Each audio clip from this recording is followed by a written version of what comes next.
আসসালামু আলাইকুম। সবাইকে স্বাগত জানাচ্ছি। আমি নাসরুল ইসলাম তন্ময়। শুরুতে বিআরবি কেবল সংবাদ শিরোনাম। বাংলাদেশের সর্বশেষ গুরুত্বপূর্ণ আপডেট সংবাদে আপনাকে স্বাগত। শুরুতেই সংবাদ শিরোনাম, পরে বিস্তারিত। প্রথমে জানাবো জামাতের সমাবেশ, লোকারণ্য রাজধানী সোহরাওয়ার্দী উদ্যান। রাজধানী সোহরাওয়ার্দী উদ্যানে বাংলাদেশ জামাত ইসলামের মহাসমাবেশে অংশ নিতে ইতিমধ্যেই রাজধানীসহ বিভিন্ন এলাকা থেকে দলে দলে লোক আসছে।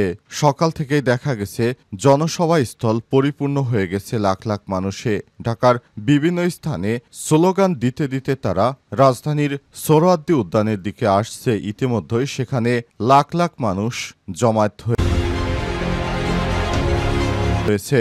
এরপর জানাবো শাহবাগ সৃষ্টি করে অন্যায়ভাবে ফাঁসি দেওয়ার জবাব এখন বাংলাদেশের মানুষ দেবে বললেন ফজলুল হক। সদ্য বিএনপি থেকে পদত্যাগ করা নেতা ডক্টর ফয়জুল হক বলেছেন, 2013 সালে শাহবাগ সৃষ্টি করে যে অন্যায়ভাবে ফাঁসি দেওয়া হয়েছে তার জবাব শনিবার বাংলাদেশের সকল ধর্মপ্রাণ মানুষেরা দেবে।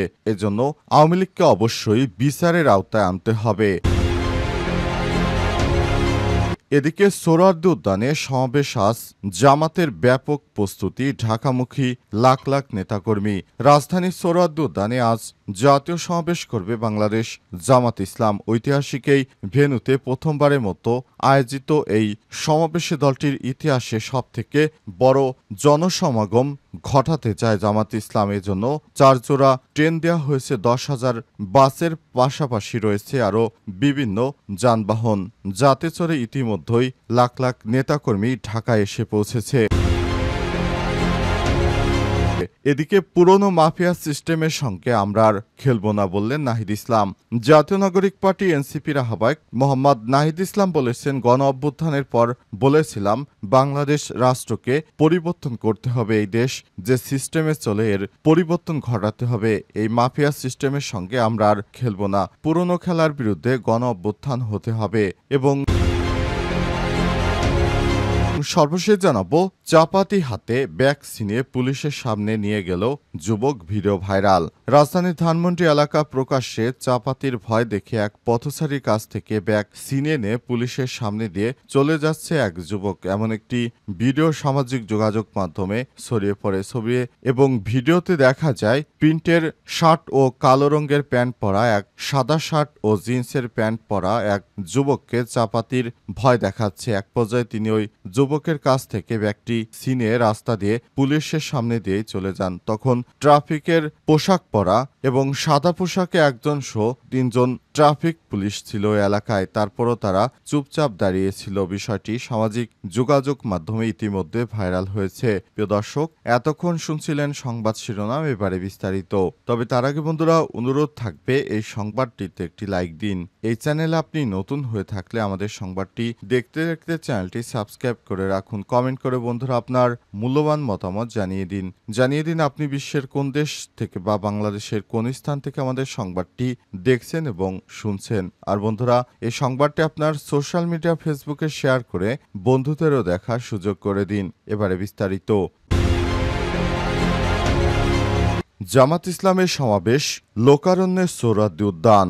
রাজধানী সোহরাওয়ার্দী উদ্যানে বাংলাদেশ জামাত ইসলামের মহাসমাবেশ এ অংশ নিতে ইতিমধ্যেই রাজধানীসহ দেশের বিভিন্ন এলাকা থেকে লাখ লাখ মানুষ জড়ো হতে শুরু করেছে। শনিবার সকাল 10টার পর জনসমাবেশ স্থল পরিপূর্ণ হয়ে গেছে। দুপুর 2টায় মূল আনুষ্ঠানিকতা শুরু হওয়ার কথা থাকলেও সকাল 10টা থেকে মঞ্চ দখলে থাকবে দেশের খ্যাতনামা ইসলামী সঙ্গীত শিল্পীদের। তবে সকালে পূর্ণ হয়ে গেছে সমাবেশ স্থল। রাজধানীর মানিক মিয়া অ্যাভিনিউ, ফার্মগেট, রাজধানীর কারওয়ান বাজার থেকে হেঁটে হেঁটে দলে দলে নেতাকর্মীরা সোহরাওয়ার্দী উদ্যানে প্রবেশ করছে। কারো মাথায় কাপড় বাঁধা, আবার কারো মাথায় দলীয় পতাকা, আবার কারো হাতে বাংলাদেশের লাল সবুজ পতাকা। অনেকেই আবার দলীয় প্রতীক দাড়িপাল্লা সংবলিত টি শার্টও গায়ে পড়েছেন। মাঝে মাঝে স্লোগানও শোনা যাচ্ছে। বাংলাদেশ জামাত ইসলামের নেতাকর্মীরা তারা সমাবেশ স্থলে এসে তারপর নেতাকর্মীদেরকে নিয়ে স্লোগান দিচ্ছেন। তারা শেখ হাসিনার ফ্যাসিবাদ বিরোধী বিভিন্ন স্লোগানে মুখরিত হয়ে উঠেছে রাজধানীর সোহরাওয়ার্দী উদ্যান। সেখান থেকে দেখা গেছে যে সমাবেশ স্থলে লাখ লাখ মানুষ তারা শেখ হাসিনার বিচার চায় এই ধরনের বিভিন্ন স্লোগান দিচ্ছে। তারা জানিয়েছে, আমরা এখানে লাখ লাখ মানুষের উপস্থিতির মাধ্যমে 60টি দফা মানুষের সামনে তুলে ধরব, এজন্যই এখানে আমাদের আসতে হয়েছে। সবাক সৃষ্টি করে অন্যায়ভাবে ফাঁসি দেওয়ার জবাব মানুষ এখন দিয়ে যাবে। সদ্যবহিষ্কৃত বিএনপির নেতা ডক্টর ফজলুল হক বলেছেন, 2013 সালে সবাক সৃষ্টি করে যে অন্যায়ভাবে ফাঁসি দেওয়া হয়েছে তার জবাব শনিবার বাংলাদেশের সকল ধর্মপেশার মানুষেরা এখানে দিয়ে যাবে।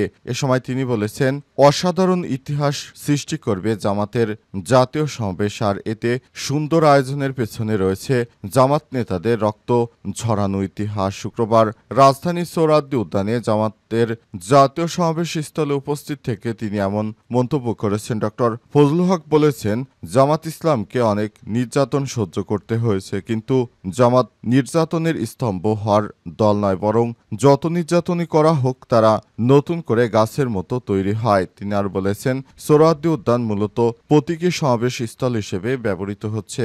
ঢাকার প্রতিটি রাস্তাঘাট জুড়েই থাকবে জামাতের সমাবেশ স্থলের সময় জামাতের নেতাকর্মীরা ইতিমধ্যেই লাখ লাখ নেতাকর্মী ঢাকার উদ্দেশ্যে তারা সোহরাওয়ার্দী উদ্যানে এসে লোকারণ্য হয়ে গেছে। বাংলাদেশ জামাত ইসলামের পক্ষ থেকে যে সমাবেশ করা হচ্ছে তার জন্য 4 জোড়া অর্থাৎ 8টি ট্রেন চলাচল করবে। এই 8টি ট্রেন এবং 10,000 বাস, এছাড়াও ট্রাক, পিকআপ, মাইক্রোবাস, মোটরসাইকেল, সব ধরনের লঞ্চ, স্টিমার সহ বিভিন্ন নৌযান, জাহাজ ইত্যাদি সব ধরনের নৌযানে করে ঢাকায় আসতে শুরু করেছে বাংলাদেশ জামাত ইসলামের নেতাকর্মীরা। রাজধানীর সোহরাওয়ার্দী উদ্যানে সমাবেশ আজ, জামাতের ব্যাপক প্রস্তুতি, ঢাকামুখী লাখো জনতা। রাজধানীর সোহরাওয়ার্দী উদ্যানে আজ জাতীয় সমাবেশ করবে বাংলাদেশ জামাত ইসলাম। ঐতিহাসিক এই ভেন্যুতে প্রথমবারের মতো আয়োজিত এই সমাবেশে দলটির সবচেয়ে বড় জনসমাবেশ ঘটাতে চায় জামাত ইসলাম। এতে যোগ দিতে সারা দেশ থেকে নেতাকর্মীরা এরই মধ্যে ঢাকা অভিমুখে রওনা দিয়েছেন। শুক্রবার থেকে মাঠের নিয়ন্ত্রণ সহ প্রয়োজনীয় প্রস্তুতি গ্রহণ করেছে সংশ্লিষ্টরা। জাতীয় নির্বাচন অবাধ, সুষ্ঠু, নিরপেক্ষ ও শান্তিপূর্ণভাবে অনুষ্ঠানের লক্ষ্যে 7 দফা দাবিতে এই সমাবেশের ডাক দেয় দলটি। এতে গত কয়েক সপ্তাহ ধরে রাজধানী সহ সারা দেশে লাগাতার প্রচারণা সহ ব্যাপক প্রস্তুতি চালায় জামাত। পোস্টারিং ছাড়াও অসংখ্য ব্যানার, ফেস্টুন ও তোরণ স্থাপন করা হয়। পাড়া, মহল্লা ও নগরীর গুরুত্বপূর্ণ এলাকায় লিফলেট বিতরণ, প্রচার মিছিল করেন নেতাকর্মীরা। জাতীয় নির্বাচনের আগে বিভিন্ন দাবি উপস্থাপনের পাশাপাশি বড় একটি শোডাউনের মাধ্যমে দলটির অবস্থান জানান দিতে চায় নেতাকর্মীরা। এতে ফ্যাসিবাদ বিরোধী সব রাজনৈতিক দল ও দলীয় নেতাদের আমন্ত্রণ জানানো হয়েছে। সূত্রমতে দুপুর 2টায় সমাবেশের মূল পর্ব শুরু হবে। এর আগে সকাল 10টা থেকে সাইমুম সহ বিভিন্ন সাংস্কৃতিক সংগঠনের নানা পরিবেশনা চলবে। সমাবেশে 7 দফা দাবির মধ্যে রয়েছে আগামী জাতীয় নির্বাচনের জন্য লেভেল প্লেইং ফিল্ড নিশ্চিত করা, জুলাই সহ সব গণহত্যার বিচার করা, প্রয়োজনীয় মৌলিক সংস্কার, জুলাই সনদ ও ঘোষণাপত্র বাস্তবায়ন করা, জুলাই গণ অভ্যুত্থানে শহীদ পরিবার ও আহতদের পুনর্বাসন, পিআর পদ্ধতিতে জাতীয় নির্বাচন এবং প্রবাসীদের ভোটাধিকার নিশ্চিত করা। জামাতের সহকারী সেক্রেটারি জেনারেল মাওলানা আব্দুল হালিম আমার দেশকে জানান, এর আগে ঢাকার মানিক মিয়া অ্যাভিনিউ এবং পল্টন ময়দান সহ বিভিন্ন স্থানে সমাবেশ হয়েছে। সোহরাওয়ার্দী উদ্যানেও জোটের পক্ষ থেকে সমাবেশ করা হয়েছে, তবে জামাতের পক্ষ থেকে সোহরাওয়ার্দী উদ্যানে এই প্রথম এবং ঢাকায় বড় আয়োজনের একটি সমাবেশ হচ্ছে। এদিকে সমাবেশ স্থলে শেষ প্রস্তুতি দেখতে শুক্রবার বেলা 3টায় সোহরাওয়ার্দী উদ্যানে যান জামাতের শীর্ষ নেতারা। এ সময় প্রেস ব্রিফিংয়ে দলটির সেক্রেটারি জেনারেল অধ্যাপক মিয়া গোলাম পরোয়ার আরও বলেছেন, জুলাই গণ অভ্যুত্থান পরবর্তী জাতীয় ঐক্যের ডাক দিয়েছে নতুন বাংলাদেশ গড়ার স্বপ্ন সারথি জামাতের আমির ডাক্তার শফিকুর রহমান। তিনি এই সমাবেশে সভাপতিত্ব করেন এবং জাতীয় নেতারা এতে বক্তব্য রাখবেন। মহাকাঙ্ক্ষার জাতীয় এই সমাবেশ যেন সুষ্ঠুভাবে সম্পন্ন হয় সেজন্য তিনি দোয়া চেয়েছেন। পুরো মাফিয়া সিস্টেমের সঙ্গে আমরা আর খেলব না বললেন নাহিদ ইসলাম। জাতীয় নাগরিক পার্টি এনসিপির আহ্বায়ক নাহিদ ইসলাম বলেছেন, গণ অভ্যুত্থানের পর বলেছিলাম বাংলাদেশ রাষ্ট্রকে পরিবর্তন করতে হবে, এদেশ যেন সিস্টেমে চলে এর পরিবর্তন ঘটাতে হবে। এই মাফিয়া সিস্টেমের সঙ্গে আমরা আর খেলব না। পুরানো খেলার বিরুদ্ধে গণ অভ্যুত্থান হয়েছে। বিকেলে নারায়ণগঞ্জ শহরের চাষারা বিজয় স্তম্ভের সামনে আয়োজিত পথসভায় তিনি এসব কথা বলেন। নাহিদ ইসলাম বলেন, গত রাতে জুলাই পদযাত্রা তোরণ আগুন জ্বালিয়ে দেওয়া হয়েছে। সন্ত্রাসীরা রাতের আধারে এসে পদযাত্রার জনস্রোতকে বন্ধ করতে আতঙ্ক তৈরি করছে। তিনি আরো বলেন, গণঅভ্যুত্থানের পরও নারায়ণগঞ্জে কতগুলো মার্ডার হয়েছে, কেন নারায়ণগঞ্জের আইন শৃঙ্খলা এখনো ঠিক করা হচ্ছে না? আমরা সরকারের কাছে জবাব চাই। আওয়ামী লীগের সেই মাফিয়া দল ও দখলদার গডফাদার তন্ত্র পুনর্বাসিত হচ্ছে। আওয়ামী লীগের ব্যবসাগুলো পুনর্বাসিত হচ্ছে। আমাদের জুলাইয়ের শহীদ পরিবার ও আহতদের বাসায় গিয়ে গিয়ে হুমকি দেওয়া হচ্ছে। যে সব শহীদ পরিবার মামলা করেছে সেই পরিবারগুলো নিরাপত্তাহীনতায় ভুগছে। নারায়ণগঞ্জ সন্ত্রাসের যে অভয়ারণ্য তৈরি হয়েছিল আমরা তা ভেঙে ফেলব। এনসিপির নারী নেত্রীদের বাড়ি বাড়ি গিয়ে হুমকি দেওয়া হচ্ছে উল্লেখ করে নাহিদ আরও বলেছেন, আমরা কি কোনো হুমকিকে ভয় পাই? আমাদের বোনেরা কি ভয় পায়? আমরা